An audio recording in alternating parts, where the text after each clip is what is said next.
The Project Summoner podcast is starting. Greetings, Summoner. Hi, I'm Wilson, and the Project Summoner podcast is starting today with a special episode, Pride Month, between love and power, between respect and hate. This episode is proposed to present the situation and facts of what happens within the community in relation to the topic. In no way this episode encourages this type of discrimination, particularly the LGBTQIA plus community. From June 2021, the Contest of Champions started to adhere Pride Month. In this case, the month of June is agendated to LGBTQIA plus visibility and causes.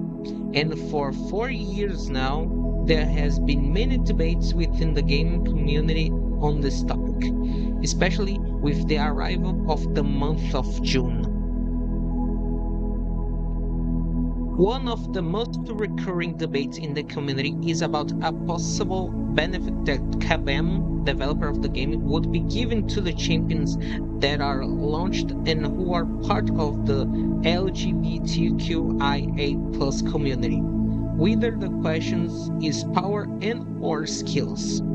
This causes champions like Hulkling and Wiccan, which are a gay couple, or heroes of other orientations like Shield, being two spirits, end up suffering discrimination and homophobic attacks.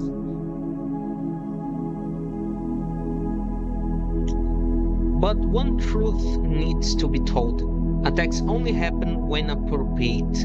An example is Hercules, who is bisexual, being the strongest hero and used in the contest, even by heteronormative players.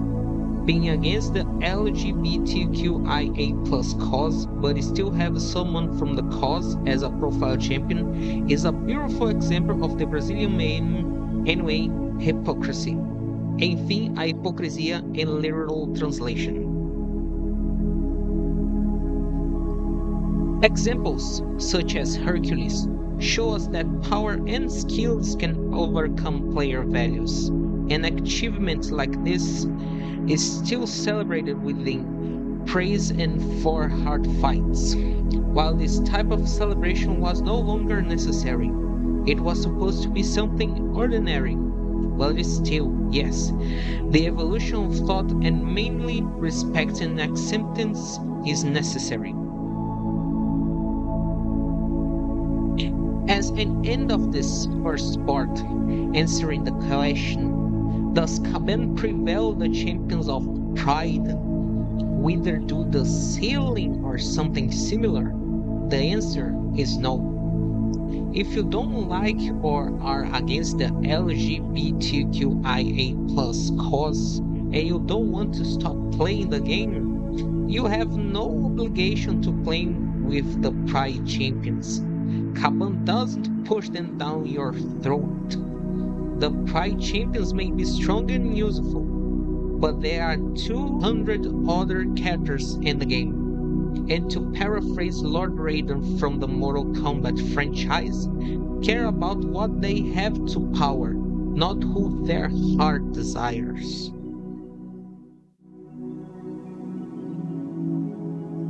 You are listening to Project Summoner podcast Pride Month Special.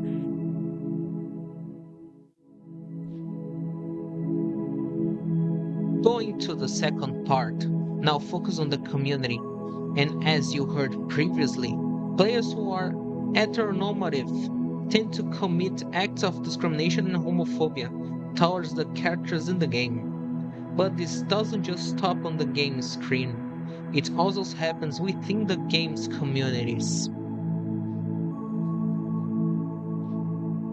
Since the contest adherence to Pride Month in 2021, what has become very clear is how toxic and prejudiciated heteronormative players are, whether imposed from game itself or in videos or posts from content creators from support or are of the LGBTQIA cause, like Gabriel Debel from Canal K9, who supports the LGBTQIA cause, usually receives toxic comments on videos which have the announcement of Pride champions.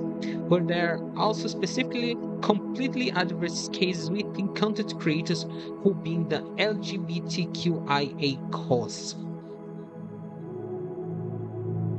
On the one hand, Slayer of Gods who makes content in the English language, being one of the most intolerant bases of the game and who has a consequence of his pansexual orientation, usually suffer attacks and discrimination. And on the other side, we have Alexandra Mystique, a transgender person who, despite has an overwhelming majority of Brazilian as a content creator of Portuguese origin, receive a lot of welcome and support, but it's still the target of attack, even if in few occasions.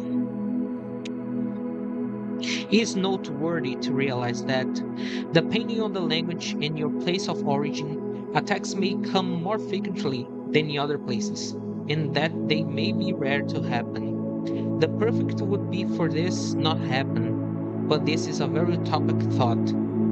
But answering the question, how much does Pride Month divide the community? Very much.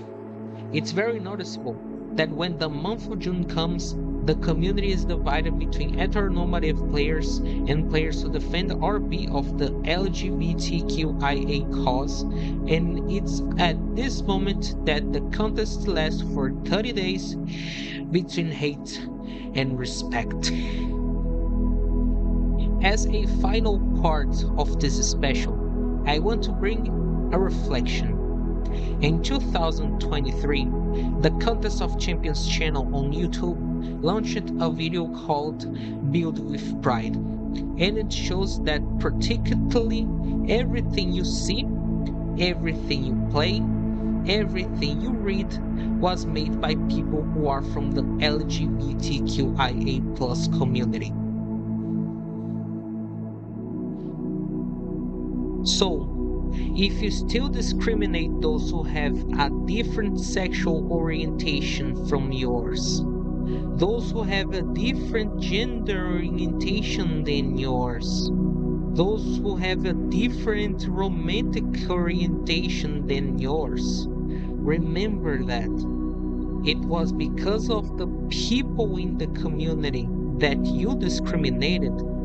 Do they build this game that you have installed on your cell phone and or your tablet, which you spend hours and hours in the arenas of planning wars, missions, and alliance raids? But if you don't want to change your attitudes, that is entirely your choice. But remember, you're not only discriminating a community or a mobile game, but you will also be discriminating your story and mainly yourself.